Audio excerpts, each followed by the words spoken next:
The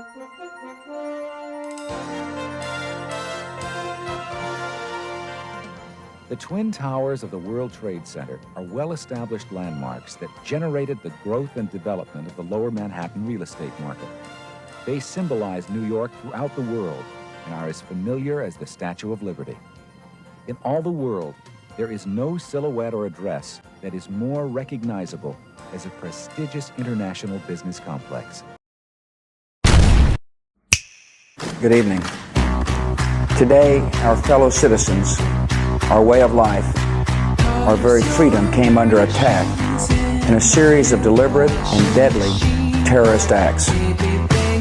The victims were in airplanes or in their offices. Secretaries, businessmen and women, military and federal workers, moms and dads, friends and neighbors. Thousands of lives were suddenly ended by evil, despicable acts of terror.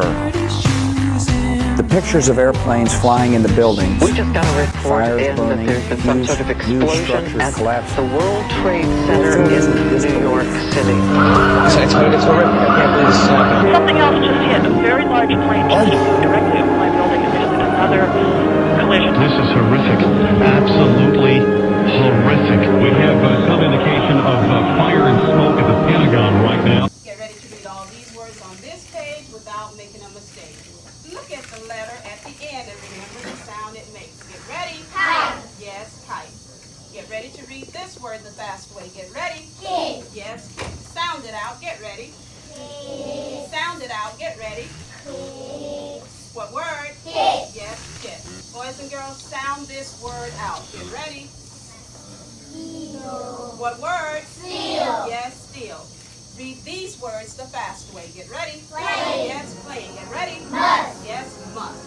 Let's read these words the fast way without making a mistake. Get ready. Kite. Yes, kite. Get ready. Kid. Yes, kid. Get ready. Seal. Yes, steel. Get ready. Plane. Yes, plane. Get ready. Must. Yes, must. Go to the speaker reader up to your seat.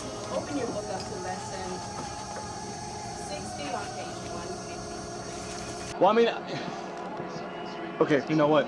Oh my God, a minute 30. A minute 30. Don't freak out, man. Don't Less- freak out. Less. Oh, a minute. shit. 5, 4, 3, 2, 1. Yes, Peter, it's Don Daly down here. I'm 4 blocks north of the World Trade Center. The second building that was hit by the plane has just completely collapsed. The entire building has just collapsed, as if a demolition team set off. When you see the old demolitions of these old buildings, it pulled it down on itself, and it is not there anymore.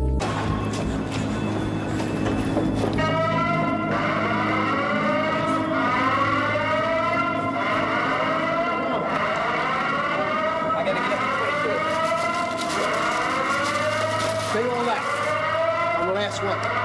There's nobody up on 23? No, they evacuated everybody down. All right, they finally went to the bus. Thank you. Yeah.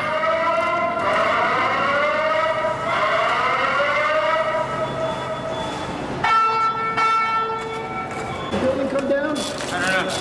Something fell. What you see? It was pretty clear at one point, and then there's a whole bunch of smoke and glass. For 9/11, the day before the attacks, Rumsfeld gave a press conference where he talked about trillions of dollars missing. The day.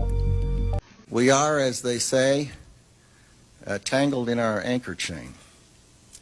Our financial systems are decades old. According to some estimates, we cannot track $2.3 trillion in transactions. Then, a plane slams into the very part of the building where they were doing the accounting. Blows up half the fucking building in the Pentagon. Blows up a wall. Donald Rumsfeld was on, where was it, the White House lawn? According to some estimates, we cannot track $2.3 trillion in transactions. 2.3. Somebody told you that literally, like right before 9/11 happened, they said they couldn't track $2.3 trillion. No, that didn't happen. That did not happen, but it did happen. What the fuck? Yeah, so think about what Kennedy said. Think about what you saw when you saw that Vice movie, where Dick Cheney, who was the CEO of Halliburton, becomes a vice president and gets billions of dollars in no-bid contracts. Now think about what we just saw with Donald Rumsfeld saying they couldn't find $2.3 trillion. I don't know where it went. I don't know. It seems like we should have had it. So, like, we'll keep looking.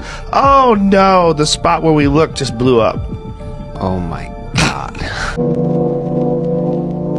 Calls for more than $48 billion in new defense spending. More money for the Pentagon when its own auditors admit the military cannot account for 25% of what it already spends. According to some estimates, we cannot track $2.3 trillion in transactions. 2.3 trillion with a T. That's $8,000 for every man, woman, and child in America. Ready?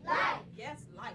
It hits me as I'm standing there next to the president to the left that the president's the only one that doesn't know the second plane has hit the building.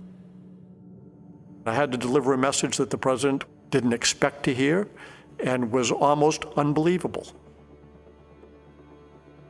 But it also literally was the message he had to hear, whether he wanted to or not.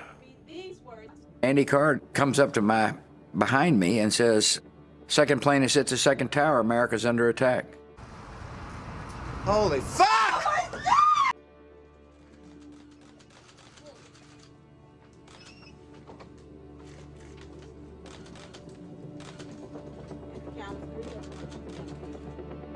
And I'm watching the child read. And then I see the press in the back of the room beginning to get the same message I just got. And I could see the horror etched on the face of the news people who had just gotten the same news. During a crisis, it's really important to set a tone and not to panic. And so I waited for the appropriate moment to leave the classroom. I didn't want to do anything dramatic. I didn't want to, lurch out of the chair and scare the classroom full of children. And so I waited. Try it again. Get ready for the beginning of that sentence. Get ready. She played with her boat in her house. We've made the decision we're going to war with Iraq. This was on or about the 20th of September. I said, we're going to war with Iraq. Why? He said, I don't know. He said, I guess they don't know what else to do. I came back to see him a few weeks later, and by that time we were bombing in Afghanistan. I said, are we still going to war with Iraq? And he said, oh, it's worse than that. He said, he reached over on his desk, he picked up a piece of paper, and he said, I just got this down from upstairs, meaning the Secretary of Defense's office today, and he said, this is a memo that describes how we're going to take out 7 countries in 5 years. Starting with Iraq and then Syria, Lebanon, Libya, Somalia, Sudan, and finishing off Iran. I said, is it classified? He said, yes, sir. I said, well, don't show it to me. How much of this shit in these Epstein files have changed your view on 9/11, if at all? I believe that the Israelis had advance notice and that they made a strategic policy decision to not tell us because they knew what the response would be. They knew we would just go out and just start killing everybody. Get somebody to blow up a bus full of children or a building full of innocent civilians. You have to grind it into their minds. You have to wash their brains and tell them there is a higher cause out there. It's religious, ethnic, racial, whatever. And for that higher cause, you can disregard all the normal rules of morality. I said that the West really doesn't understand militant Islam.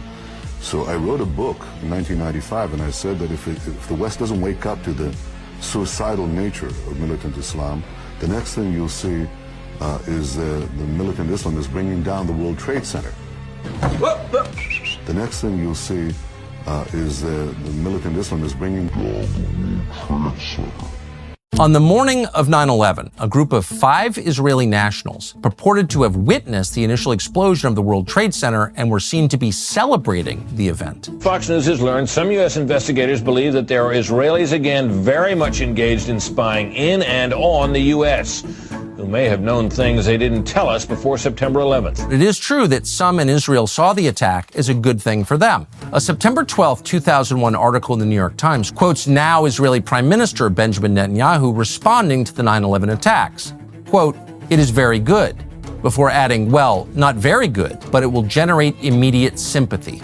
According to FBI documents, the Israelis caught celebrating the 9/11 attacks had videotaped the terrorist attack on the World Trade Center and may have possessed foreknowledge of the same. When the Israelis were arrested in New Jersey, they were carrying photos of themselves smiling with the World Trade Center burning in the background. In the days after the September attacks, there were countless rumors about strange coincidences surrounding the events. One report about a group of Middle Eastern men spotted the morning of September 11th parked just across the river from New York City has not gone away. The FBI needed the answers to 3 important questions. Who were these men? What brought them to that parking lot on the morning of September 11th? And did they have any advance knowledge of what was going to happen that day? The men said they were just taking pictures at the time. They said they worked for a company called Urban Moving. The FBI obtained a search warrant for the company's offices. 2 SUVs were filled up with between 9 and 12 boxes and computers. Not long after the arrests, the offices of Urban Moving were simply abandoned. Almost everything was left behind. In jail, the 5 Israelis were repeatedly interrogated and given lie detector tests. You can't call 9/11 in detail because you're super informed. Before the fact. He called it. Yes. He literally called it in the summer of 2001. He said planes will fly into the World Trade Centers and they will blame a man called Osama bin Laden. We know that he said that because he said it on tape multiple times. And then he said, call the White House and tell them this. We know the Joint Chiefs of Staff wanted to blow up airliners, Baltimore Sun, or if you let some terrorist group do it, like the World Trade Center, we know who to blame. And if there was an outside threat like a bin Laden, who was a known CIA asset in the 80s, he's the boogeyman they need. What happened? It was an explosion. It was in the lobby, and the third explosion, the whole lobby collapsed on us. What was it like? What was it like? Horrible. It's like hell. You don't want to know. The whole building just collapsed on us inside the lobby. Is that a secondary explosion? Yes, it was. That was the Yeah, definitely a secondary explosion. Because we was inside waiting to go upstairs, and on our way upstairs, the whole fucking thing blew. We made it at least 2 blocks, and we started running floor by floor instead of popping out. It was like if they had detonated. Yeah, if they were planned to take down a building. Boom, boom, boom, boom, boom.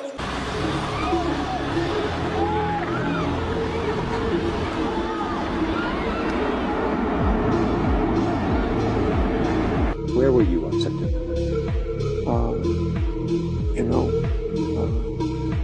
I was home.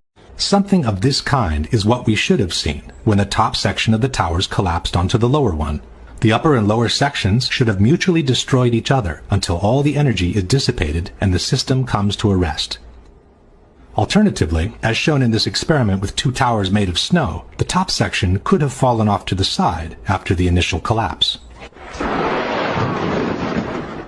What could not have happened is this. A little tiny chunk of the building can't possibly fall and crush the entire structure below it. This is such a simple, fundamental concept that architects and engineers were astonished in seeing it totally ignored by NIST. This is high school physics, and our whole society is being led to believe that these fundamental laws of physics, hard science, don't apply anymore.